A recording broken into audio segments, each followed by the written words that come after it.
So I'm going to do a devotional today called The Downside of Charismatic Prayer. Yep, you heard me right. There's a downside to it. And I'm going to explain this further today. You don't want to listen to the whole thing. From the ages of 16 to 20, I was at a church that was a sister church of Brooklyn Tabernacle. Brooklyn Tabernacle is famous for their Grammy-winning choir, and they boast over 13,000 members. But let me share with you a major secret to their success. The Brooklyn Tabernacle is known for a church that centers around their weekly prayer meetings. Jim Cymbala, the senior pastor, wrote the book, Fresh Wind, Fresh Fire, which centers around the miraculous things that have happened around these prayer meetings. This is one of the best books on prayer you can find, and the stories in this book will really blow your mind. These people know how to pray like nothing I've ever seen. And they taught me how to pray and cry out to God, much like David did in the Psalms, crying out to him with my whole heart. I find that inner city churches tend to face inner city problems that really lead them to their knees because they're dealing with really serious problems. Some of these people have nothing else but God, and that is their secret weapon because they're desperate. Churches should be built around lively prayer meetings. I'm seeing more and more churches these days move away from prayer meetings. And if they do have them, people don't really show up.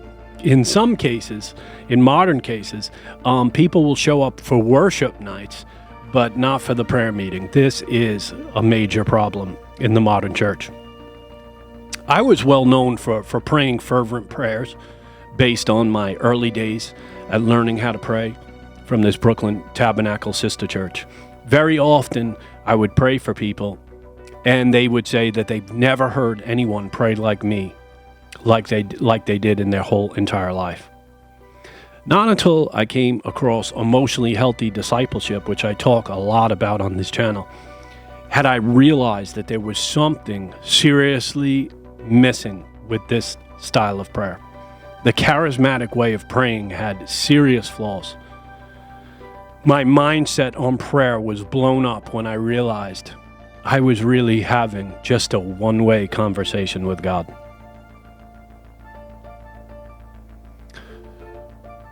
I was doing all the talking,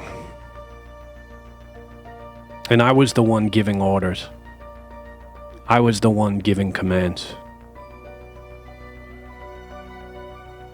Now that I look back at that style of prayer, I feel like I was treating God in some ways like a personal assistant who worked for me, telling him how things were going to go, and many times they didn't turn out that way. Here's a quote from The Celebration of Discipline. If you never read this book by Richard Foster, this book is one of the best books I've read, on top 10 in my Christian life. Read it. But one of the quotes from A Celebration of Discipline on page 36, he said, "For years I had prayed for many things with great intensity, but it with only marginal success. Then I saw that I could possibly be doing something wrong." Part of this is because of bad teaching in the charismatic world, such as the Word of Faith movement, which states that we can speak anything to existence at will. And a lot of modern charismatics would reject this line of thinking.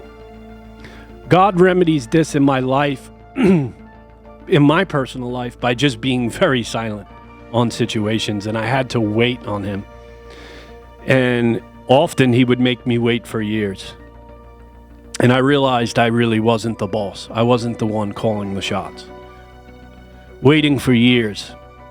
When you wait on God, all your pride is stripped from you. You learn that he is God and you are not, for sure. Now, we should pray with faith. Hebrews 11:6 says, "Without faith it's impossible to please God. We must believe he is a rewarder of those who diligently seek him." James 3:16 says, "The prayer of a righteous person is powerful and effective." Elisha was a human being, even as we were.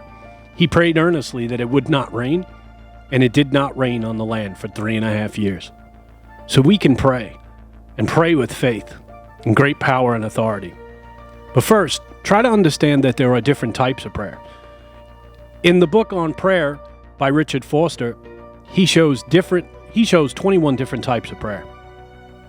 Now, prayers over sickness and disease and deliverance should be prayed with force and authority. Jesus never prayed, "If thy will be done," prayers in these cases.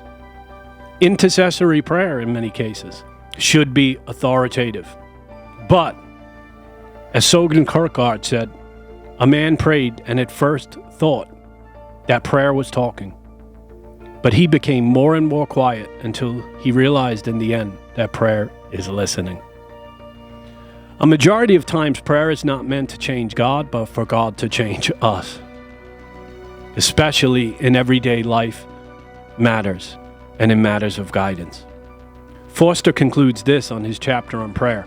One of the most critical aspects in learning to pray is to get in contact with God and that His life and power can flow through us. Unfortunately, often we assume that we are in contact with Him when we are not. So people pray with all the faith in the world, but nothing happens. So what's the remedy according to Forster? He says this: we begin praying by first quieting our fleshly activity and listening to the silent thunder of the Lord of hosts. Attuning ourselves to divine breathing is spiritual work. But without it, our praying will be vain repetition.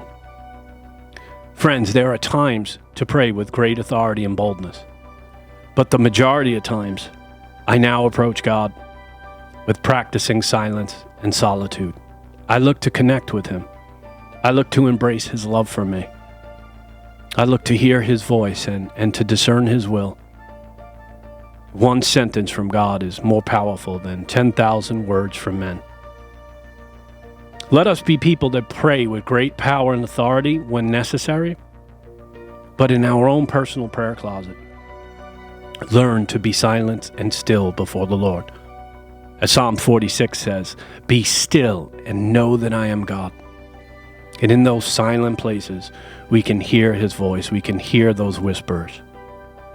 Let us not forget the great task of listening to God, listening to the Holy Spirit while praying, and make sure that we're not doing all the talking. I pray that you would be blessed today. Remember, Christianity is 3 things: to love God with our whole heart, mind, and soul, to love other people, and to spread the great commission of making disciples of all nations, preaching the gospel in all the world. I hope you're blessed today, and I hope this devotional spoke to you and will get you to spend more time in prayer listening to God. Be blessed.